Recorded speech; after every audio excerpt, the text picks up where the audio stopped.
Hey there, Alpine. This is for Thursday, the 20th of August. Let's go from the top. Coach's choice warm up. We don't want that to take more than 3 minutes there. Something just to get that core temperature up and all that jazz, because we like to start with that, and then we get into our PT specific. So our PT specific is return of our EMOMs. We haven't done these in a hot minute because we used to do them a lot, but we're going to bring them back for today. And we have an 8-minute EMOM, and there's 4 different things we're doing. So we're going to do it twice. First one is going to be 6 1.5 Spanish squats. Remembering with those Spanish squats, we're doing that to not only warm up our squat, but to get blood to rush to our quads, to warm those up, and then also get it to the tendons, like our patellar tendon and all that stuff. Because some people, they have a tendency where they have achy joints, a little bit of pain in the tendons until they start warming up and then they feel better. I'm actually one of those people. And it starts feeling better because I start to get blood rushed into that area of the knee and the tendon. So that's why we're doing that. Then minute 2, we have 5 each leg, single leg banded hip thrust. So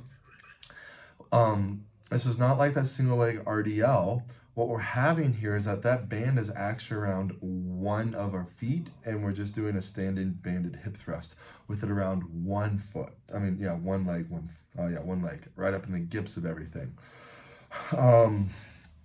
So yeah, you're gonna do 5 with that band around each leg. So remember, just a reminder, you're standing, it's around 1 leg, it's all the way up there in the gips of everything.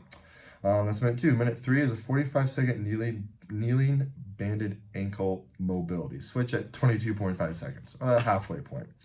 I did put a video for this. You can either have them stay there. I do find you kind of rock back and forth a little bit, but the big thing here is not pushing that knee so far forward that our foot comes off the ground.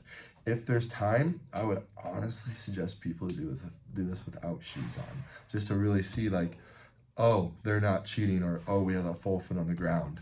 So that's what we want. And then 4 each leg curtsy squat. Boom, bam, pow. We've done that's before, making sure that knee is still tracking the toe. Cool. Then what we got going on for that, we have 5 rounds for time. 4 front squats, 4 double dumbbell vertical jumps, 200-meter run, rest 2 minutes. So it's a lot like what we did last week, except you're going to get a little bit less rest, and it's 4 squats instead of 5. So once again, we're going to start moderate on that and build up. There's 5 different sets, so 20 total squats, building up. A good place to start would be, if you did last week, about 75% to 85% of what you hit for your 5.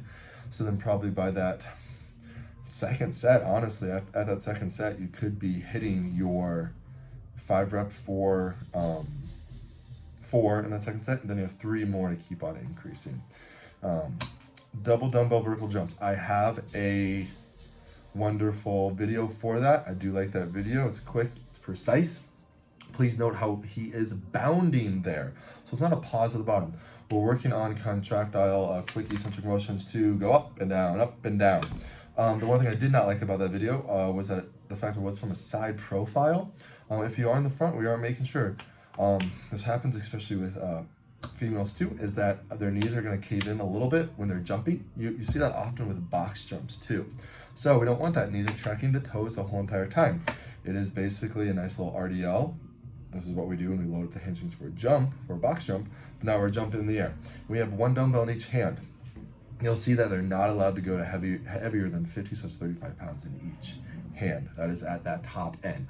We're doing this not so much for load, but for explosive power, forcing us to jump as high as possible, be as explosive as possible with an external load weighing us down.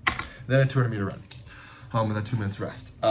Because there's only 2 minutes less rest compared to about the 2:15, 2:30, almost 3 minutes people got last week with that rowing, this isn't going to be a full sprint. But if you see that there's 5 rounds of 25-minute time cap, with that 2 minutes, people are having 3 minutes to do the front squat, the jumps, and the run.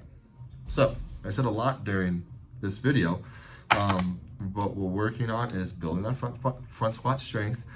Now we're under fatigue. Let's get some explosiveness, force some generation of power under fatigue, and then finish through with some run to get that heart rate up. Super excited about this cycle. I've done this one before in the past, and it does get you strong, it does get you explosive and powerful, and generates over 2 other movements really well. Thursday, have some fun. See y'all later.